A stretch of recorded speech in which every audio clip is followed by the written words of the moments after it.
So I went ahead and graphed -5, -2, -2, 0, and -1, -3.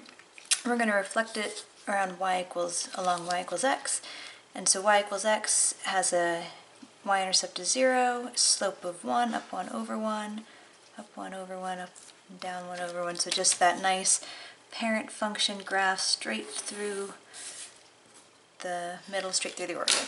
All right, so if we're reflecting over this line, what we want to do is count how far each point is away from the line, and then it should be that same distance away on the other side.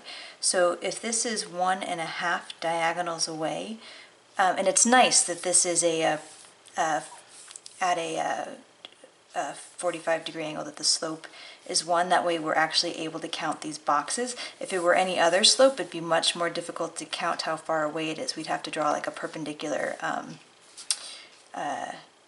line to it, and sometimes it won't be that obvious if it's at a different slope. But here we can just count the diagonals, 1.5 diagonals away, so a half and 1 diagonal away on the other side. So this point became this point, and then this point here is 1 diagonal away, so 1 diagonal away on the other side, that's another new point. And then this guy is 1 diagonal away, so 1 diagonal away on the other side.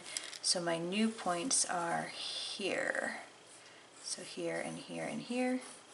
Lovely. And so we can see that it is nice and reflected. This was like a mirror. It reflected over that.